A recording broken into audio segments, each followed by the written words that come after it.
Jumpa lagi di Ibu TV. Ya, kali ini kita akan membahas mengenai sebuah chipset atau prosesor atau SoC tepatnya yang baru dari MediaTek. Ya, Helio G99. Nah, pasti gitu ya. Kenapa? Karena pasti banyak yang bilang, lah 95 sama 96 mirip. 99 sama lagi nih 99 pasti ya. Enggak. Saya terpaksa harus bilang dari awal bahwa yang satu ini luar biasa beda banget dibandingkan Helio G90-an yang lainnya.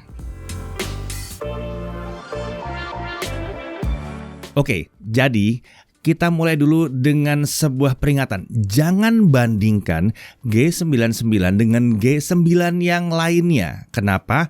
Karena walaupun namanya sama-sama G9, tapi ini beda banget. Ya, ini beda banget. Dan yang jelas G99 tidak ada di 4 handphone yang saya pegang di tangan ini dari tadi. Nggak ada. Ini 4 handphone dipegang cuma biar ada handphone yang dipegang aja. Iya. Tapi nggak tahu kalau brand yang terpakai ya. Bisa jadi. Ya, G99 adalah sebuah chipset atau prosesor atau SoC, sistem on chip yang berbeda banget. Seperti apa bedanya? Kita mulai dulu bahas dari spesifikasinya. Nah, untuk CPU-nya atau core-nya itu octa-core tentunya, 8 core. 2 Cortex A76 2,2 GHz dengan 6 Cortex A55 2,0 GHz. Konfigurasi seperti ini udah umum ya di SoC kelas menengah. Mau MediaTek, mau Qualcomm rata-rata mirip ya. Kalau dari jajaran SoC-nya MediaTek, nah Dimensity 700 yang mempunyai konfigurasi core dan clock yang sama persis dengan Helio G99. Ingat, Dimensity yang selalu hasil pengujiannya asik-asik semua ya. Sementara kalau dibandingkan dengan Helio G96, peningkatan itu ada di clock ya. 2 Cortex A76 itu naik dari 2,05 ke 2,2 GHz. Oke, lanjut untuk GPU dia pakai Mali G57 MC2. Nah, di sini ini mirip sebetulnya dengan yang di G96, Dimensity 700 dan Dimensity 810. Sayangnya nggak ada info resmi soal clocknya ada di berapa ya. Nah, untuk fabrikasi dia pakai 6 nanometer, tepatnya TSMC N6 atau N6 ya. Nah, ini yang menarik ya, karena Helio G series itu hadirnya pakai fabrikasi yang 12 nanometer. Jadi yang satu ini jauh banget bedanya. Dari 12 tuh ada 10, ada 8. Ini lompat langsung ke 6 nanometer.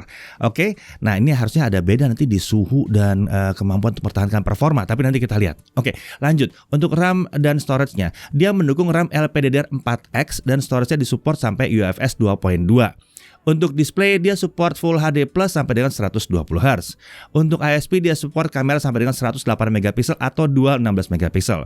Modemnya 4G, ya namanya Helio. Helio itu 4G bukan 5G. Jadi benar, ini adalah chipset atau SoC 4G ya. Tapi nggak ada masalah ya, kayaknya 2-3 tahun ke depan juga 4G masih ada. Dia support 4x4 MIMO, dual 4G VoLTE ya, sudah disupport di situ.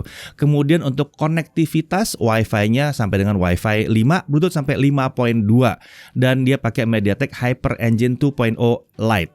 Kalau dibandingkan dengan G96, perbedaannya terbilang sedikit aja di sini ya, hanya clock CPU dan fabrikasi aja. Tapi justru ini yang harusnya membawa perbedaan. Sekilas kalau kita lihat, kalau kita berandai-andai, sepertinya yang dilakukan oleh MediaTek adalah mengambil Dimensity 700 lalu dibuat jadi 4G aja. Iya. Berarti kita dapat performance-nya, tapi harganya harusnya sedikit lebih terjangkau ya. Oke, kita nggak usah panjang lebar, kita langsung ke pengujiannya. Nah, untuk pengujian kita pakai sebuah smartphone dengan Helio G99 dengan RAM 8GB, storage 128GB dan menggunakan Android 12. Hasil pengujiannya kita lihat di Antutu 8, kita bisa dapat 319 ribuan. Ini tinggi ya, ini tinggi banget.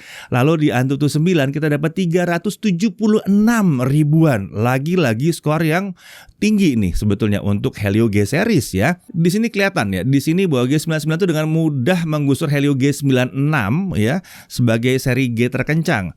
Skor itu bisa 20% di atas G96 di Antutu 8 dan 11% di Antutu 9. Bahkan dia bisa lebih tinggi dibandingkan Dimensity 700 dan 810 walaupun nggak jauh. Ini ajaib sih sebetulnya.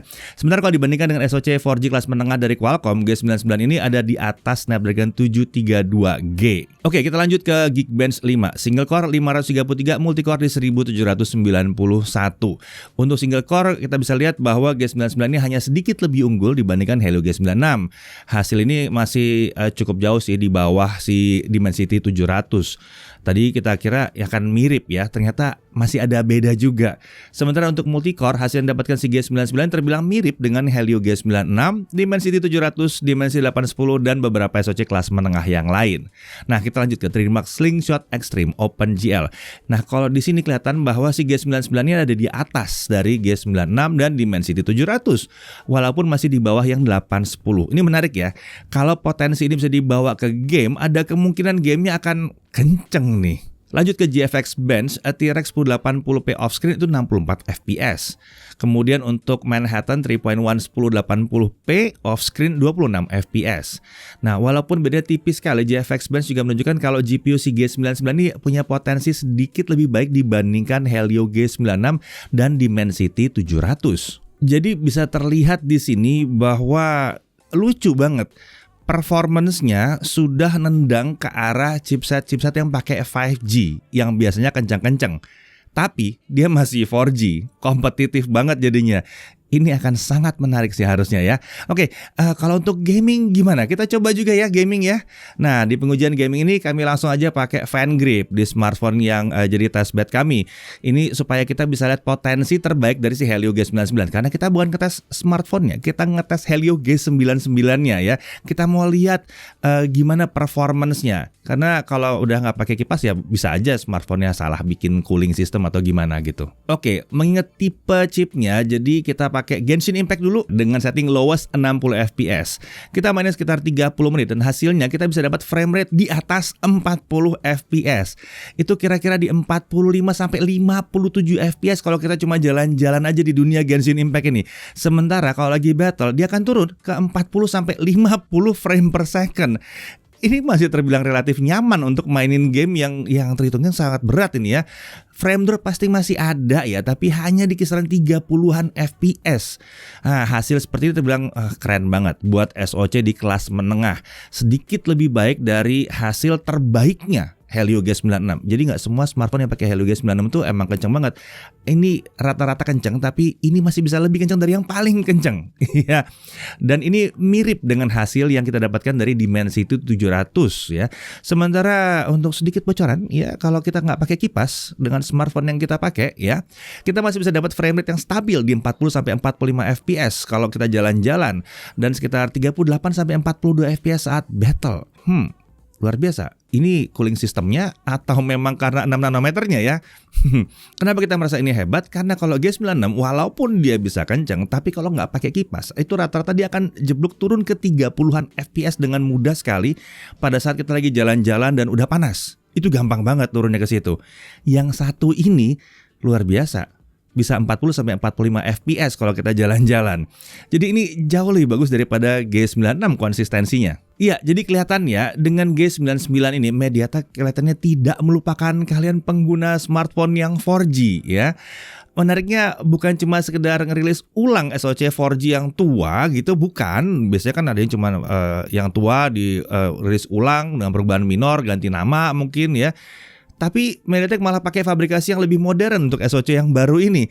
Hasilnya adalah luar biasa ya. Tadi kita lihat hasilnya luar biasa. Fabrikasi udah 6 nanometer TSMC. Potensinya jadi lebih bagus daripada G96. Bahkan dengan Dimensity 700 pun ini ngelawan banget. Ya, harapan kami sih ya cepat-cepat ada smartphone yang datang dengan G99 ini dengan harga di kisaran mungkin 2,7 sampai 3,5 juta. Mungkin udah oke sih sebetulnya ya, mengingat harga smartphone tahun ini memang agak tinggi ketimbang tahun sebelum-sebelumnya ya.